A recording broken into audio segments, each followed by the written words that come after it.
أعوذ بالله من الشيطان الرجيم بسم الله الرحمن الرحيم ننزل القرآن ما هو شفاء ورحمة للمؤمنين। সকল প্রশংসা সে রব্বুল আলামিনের, যে রব্বুল আলামিন আমাকে এবং আপনাকে এবং সকল মানুষকে সৃষ্টি করেছে। সে রব্বুল আলামিনের প্রতি শুকর আদায় করি, সকলেই বলি আলহামদুলিল্লাহ।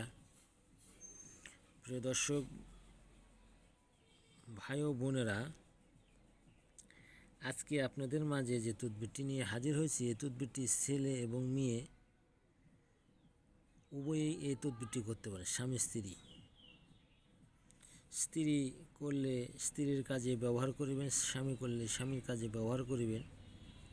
স্বামী স্ত্রী মিল ও মহাব্বতের জন্য এই তদবিরটি অত্যাধিক পরীক্ষিত এবং কার্যকারী।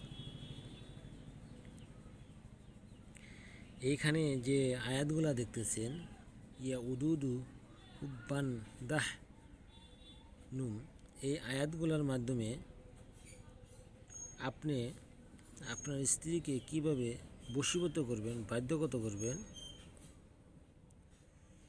সেই বিষয়ে কিছু কথা বলবো। তদবিরটি খুবই মনোযোগ সহকারে শুনবেন এবং দেখবেন। যাদের স্ক্রিনশট মেরে রেখে দেওয়ার ইচ্ছুক, তার স্ক্রিনশট মেরে রেখে দেবেন, যাতে এই তদবিরের মাধ্যমে আপনি আপনার কাজকে হাসিল করতে পারেন, বা আপনার স্ত্রী থেকে যে ফাঁকে রয়েছেন, যে সম্পর্ক নষ্ট হয়ে গেছে, সেই সম্পর্কে ভালোবাসা সৃষ্টি করতে পারেন, তাকে আবার আপনার কাছে আনতে পারেন, তার রাগকে নষ্ট করে দিতে পারেন, তার জিদকে ধ্বংস করে দিতে পারেন, তার ভালোবাসা আপনি পেয়ে আবারও আগের মতো জীবন ও সংসার সুখময় করতে পারেন। এই তদবিরটি করার আগে অবশ্যই আপনাকে চিন্তা ভাবনা করে করতে হবে যে কিভাবে করলে এই তদবিরের মাধ্যমে আপনি আপনার কাজকে সহজ করতে পারবেন বা সহজভাবে এই কাজটি হবে।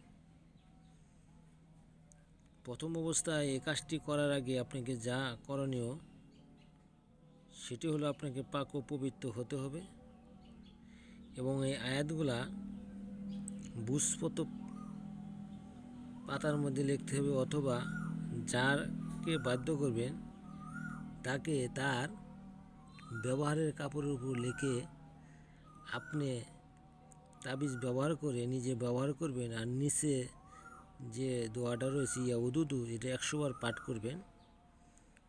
লেখা শেষ হওয়ার পরে এই 100 বার পাঠ করে এই নস্কাটির উপরে ফু দেবেন,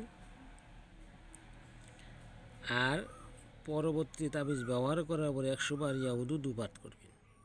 এরকম করে আপনাকে 1 সপ্তাহ পাঠ করতে হবে।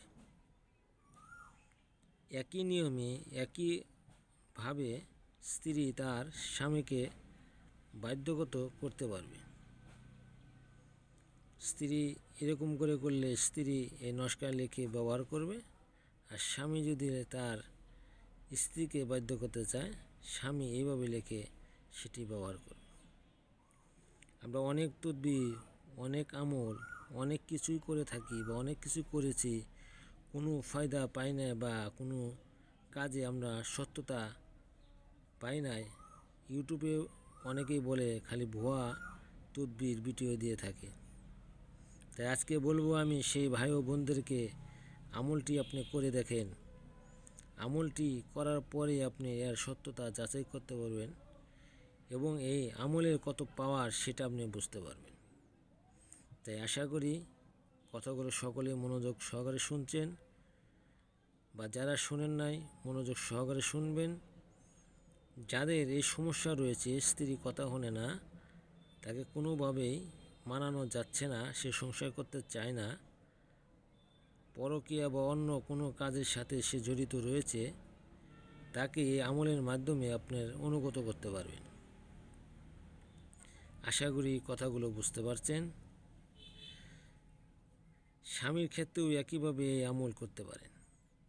সকলে ভালো থাকবেন, আমার জন্য দোয়া করবেন, আমি যাতে আপনাদেরকে বিভিন্ন তদবির, আমল, তন্ত্র মন্ত্র, গাছান্ত ওষুধ সম্পর্কে জানাতে পারি।